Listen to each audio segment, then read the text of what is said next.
Саламатсыздар ма, қалдарыңыз қалай? Бүгін сіздерге юань сатып алып 16.8 сайтынан тікелей тапсырыс береміз. Яғни менде қазір ешқандай ақша жоқ юаньда, соны сатып аламын да қазір. Сосын толтырып, сол юаньға 16.8 сайтынан тікелей тауарға заказ беретін боламыз. Қазір менде 0 болып тұр. Қазір мен уже поправить еттім. Қазір маған түсу керек, міне түсті. Ақша түсті, 280 юань сатып алдым. Назира деген кісі сатты. Курсы 71,5 теңге, яғни 1 юанға. Осылай сіздер де сатып алсаңыздар болады. Мына жерде сатушымен сөйлесуге болады. Мына жерде жазып, не керек болса, қанша юан керек, бәрі жерден сөйлесіп келісіп алуға болады. Сосын қанша юан сатып аласыз, соны айтасыз. Сосын олар сіздерге лақтырады. Мен жағдайымда осы 280 юан лақтырды маған. Егер сіздерге одан көп керек болса, көп те сұрайсыздар. Маған келіп түсті, 280 юан. Жаңағыда менде 0 еді барлығы. Қазір 280 юанға толтырылды. Енді осыған біз тауар сатып алатын боламыз.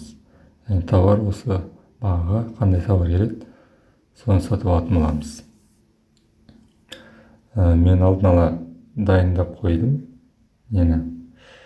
Тауарды, яғни фотосын жасап, сол фотосы арқылы қазір тауарға тапсырыс беретін боламыз.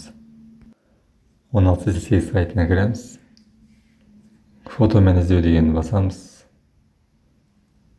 Галереядан жаңағы іздеп жатқан затымыздың фотосын осы жерге таңдаймыз.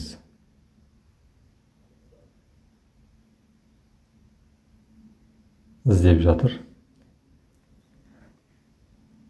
Осыған ұқсаған коляскалар шығарады. Мен өзіме ұқсаған таптым уже.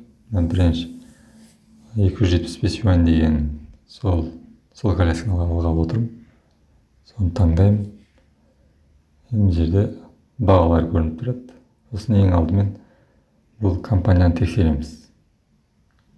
Қандай компания, яғни отзывтар қандай. Астында 100-ден көп отзыв жазған екен, 97% положительный. 2А деген есіммен 4,5 отзыв, 34% возврат. Жақсы результат екен. Қазір отзывтарын кіріп көрейік. Отзывтарында осылай фото жібереді адамдар, видео жібереді. Алған адамдардың коляскалары осылай фотоға түсіріп жіберген. Осылай тексеріп көрсеңіздер болады. Отзывтарға кіріп, яғни отзывтар, шын отзывтар тұрады, ол жерде ешқандай өтірік отзывтар болмайды.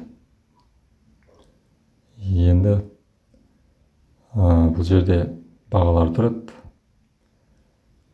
Астында сары кнопка корзинкаға салу деген сөз, қызыл кнопка сатып алу деген сөз. Мына жерде бұл сөйлесу деген сөз продавецпен. Қазір таңдаймыз. Өзіме керектісін. 275 юань деген таңдадым. Бұл жерде 3-3-тік дейді. Сосын бұл жерде тағы бір айтатын деді. Мен заказ берерде 3-3-тіктен заказ бере алмаймын, өйткені маған 1-3-тік керек. Мен продавецке жаздым, маған 1-3-тік керек. Маған 1-3-тік қалай заказ берсем болады деген олар, сосын маған осылай белгілеп жіберді. Осы қазір видеодағыдай қалай осылай жасайсыздар. Осы жағына кіресіздер. Кірген кезде осы жерден 235 юанға төмендеп қалды. Осы жерден тапсырыс берсеңіздер, 1-3-тік заказ берсеңіздер болады деп маған айтты продавец. Осы жерден 1-3-тік таңдадым, қызылды бастым. Міне өтті, көрдіңіз бе? Үшеуден аз заказ беру мүмкін емес деген жазу шыққан жоқ. Жоғарыда менің адрестерім тұрады. Коляска 235 юань, 1-3-тік. Астында 25 юань деген примерно доставка болу керек. Доставкасы болу керек. Қазір бұл жерде енді бұл колясканың мен салмағын көрмеппін. Салмағы қанша екен, яғни алдын ала жаңағы доставканы есептеу үшін де. Оның үшін осылай астына қарай түсе бересіздер. Астына қарай түскен кезде тауардың жалпы ақпарат тұрады, информациясы, яғни характеристикасы, бүкіл инструкциясы, қалай қолдану керек, бәрі тұрады. Төмен қарай түсеміз қазір. Осы жерде салмағы жазылып тұрған болу керек. Төмен қарай түсеміз. Міне жазылып тұр екен. 5-8 килограмм. Почти 6 килограмм екен, да?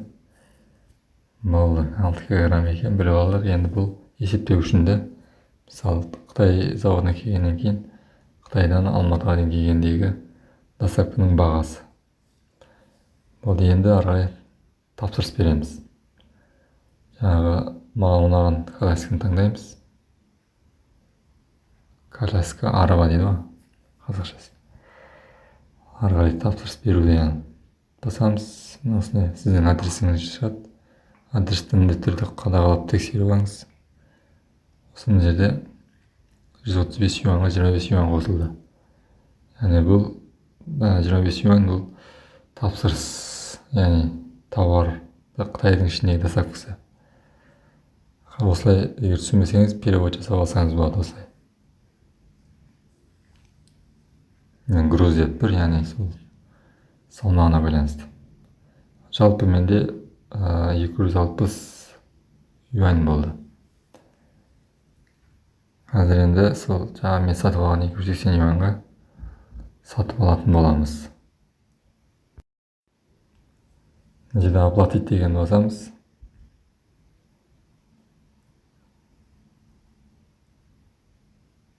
Мен қазір Alipay-мен төлеймін.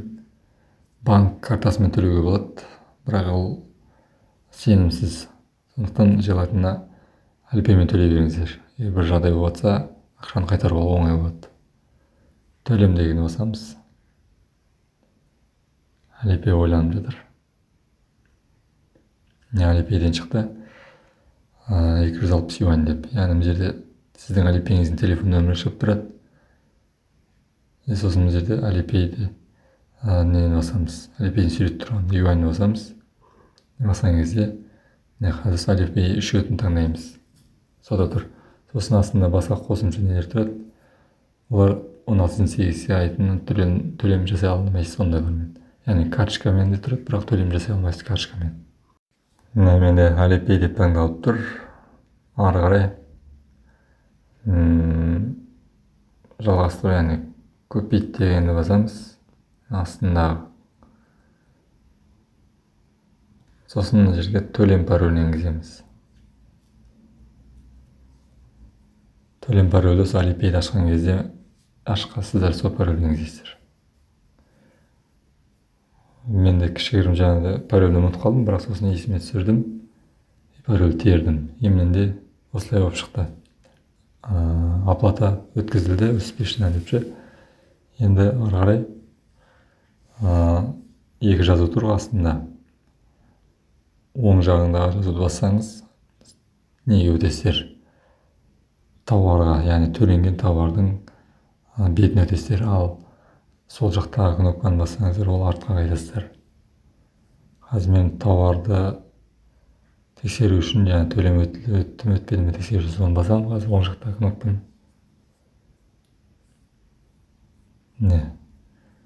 Менде КамАЗдың суреті тұр, көрдіңізге.